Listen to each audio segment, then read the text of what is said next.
So ಇವತ್ತು ನಮ್ಗೆ weight check ಮಾಡೋದ್ರಿಂದ ಏನೋ ಗೊತ್ತಾಗಿದೆ ಏನಂತಂದ್ರೆ ಒಳ್ಳೆ ಫುಡ್ ತಗೊಂಡಿದಾವು ಮತ್ತೆ ಹೆಲ್ದಿ ಆಗಿದಾವು, ವೇಟ್ ಅಲ್ಲಿ ಎಲ್ಲ ಗೇನ್ ಆಗಿದಾವು.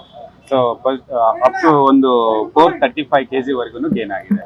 ಸೊ 60ರಿಂದ 435 ನಮ್ಗೆ ಎವರೇಜ್ ಇದೆ. 435 ಭೀಮಾ ಹೈಯೆಸ್ಟ್ ಗೇನ್ ಆಗಿದ್ದಾನೆ, ಫಾಲೋಡ್ ಬೈ ದಿ 365 ಏಕಲವ್ಯನೂ ಆಗಿದ್ದಾನೆ, ಆಮೇಲೆ ಪ್ರಶಾಂತ್ ಆಗಿದ್ದಾನೆ. ಈ ಎಲ್ಲ ಆನೆಗಳು ಕೂಡ ಹೆಚ್ಚಿಗೆ ವೇಟ್ ಅನ್ನು ಚೆನ್ನಾಗಿ ಗೇನ್ ಮಾಡಿದವು. ಮತ್ತೆ ಅದಕ್ಕೆ ಏನು ಹೈಟ್ ಮತ್ತೆ ವಿಡ್ತ್ಗೆ ಎಷ್ಟು ವೇಟ್ ಬೇಕು ಮತ್ತೆ ಸ್ಟ್ರೆಂತ್ ಎಷ್ಟು ವೇಟ್ ಬೇಕು, ಸೊ ಎಲ್ಲಾನು ಕೂಡ ಫಿಟ್ ಆಗಿದಾವ ಅಂತ ಹೇಳ್ಬೋದು. ಹೈಯೆಸ್ಟ್ ಭೀಮಾ ಈಗ ಅಂದ್ರೆ ಗೇನ್ ಆಗಿರೋದು.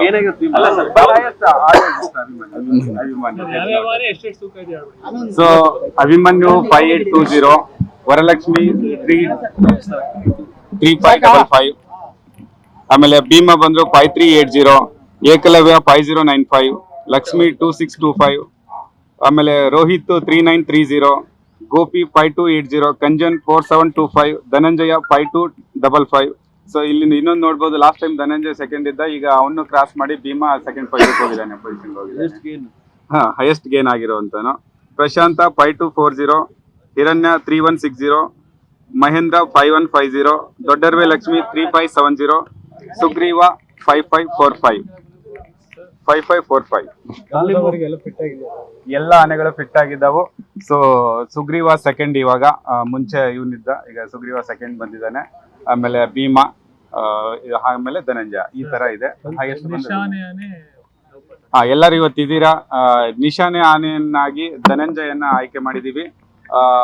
ಇದು ನೌಪತ್ ಆನೆಯಾಗಿ ಗೋಪಿನ ಆಯ್ಕೆ ಮಾಡಿದೀವಿ. ಸೊ ಉಳಿದ ಆನೆಗಳು ಸಾಲಾನೆಯಲ್ಲಿ ಪಾಲ್ಗೊಳ್ತವೆ. ಕುಮ್ಕಿ ಆನೆ ಹಿರಣ್ಯ ಮತ್ತು ಲಕ್ಷ್ಮಿ. ಸೊ ಈ ಆನೆಗಳು ಅದು ಏನಂದ್ರೆ ಘಟನೆನೇ ಅಲ್ಲ ಅದು, ಯಾಕಂದ್ರೆ ಅದು ಯೂಸ್ವಲಿ ಏನಂದ್ರೆ ಲಕ್ಷ್ಮಿದು ಲಾರಿ ಹತ್ತುವಾಗ ಒಂದು ಹಠ ಇರುತ್ತೆ, ನಾನು ಲಾರಿ ಹತ್ತಲ್ಲ ಅಂತ. ಶ್ರೀರಂಗಪಟ್ಟಣದಲ್ಲಿ ಚೆನ್ನಾಗಿ ಕಬ್ಬು ಮತ್ತೆ ಬೆಲ್ಲ ಕೊಟ್ಬಿಟ್ಟಿದ್ದಾರೆ, ರಾತ್ರಿ ಚೆನ್ನಾಗಿ ಕಬ್ಬು ಬೆಳಿತಾರೆ ಅಂತ ಹೇಳಿ. ಸೊ ಅದಕ್ಕಾಗಿ ಅದು ಹಠ, ಅಲ್ಲಿಂದ ನಾನು ಶ್ರೀರಂಗಪಟ್ಟಣದಿಂದ ಲಾರಿಯಲ್ಲಿ ಹತ್ತಿಸ್ಕೊಂಡು ವಾಪಸ್ ಕ್ಯಾಂಪಿಗೆ ಕರ್ಕೊಂಡು ಹೋಗ್ತಾ ಇದ್ದಾರೆ ಏನೋ ಅಂತ ಹೇಳ್ಬಿಟ್ಟು ಹಠ ಮಾಡಿದೆ, ಅಷ್ಟೇ ಬಿಟ್ರೆ ಮತ್ತೇನಿಲ್ಲ ಅದ್ರಲ್ಲಿ.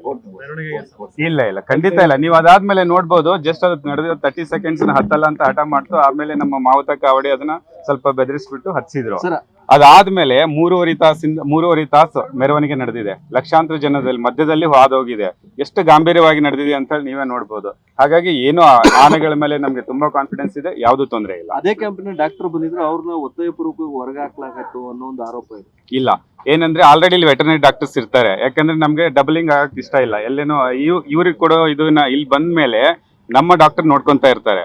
ಹಾಗಾಗಿ ಹೊರಗಡೆ ಅವ್ರು ಬಂದು ಮತ್ತೆ ಟ್ರೀಟ್ಮೆಂಟ್ ಕೊಡಕ್ ನಮ್ಗೆ ಅವಕಾಶ ಇಲ್ಲ. ಸೊ ಹಾಗಾಗಿ ಇವ್ರು ನೋಡ್ಕೊಂತಾರೆ, ಏನ್ ತೊಂದರೆ ಇಲ್ಲ. ಜಂಬೂ ಸವಾರಿಯಲ್ಲಿ ಇನ್ನೂ ಡಿಸೈಡ್ ಆಗಿಲ್ಲ.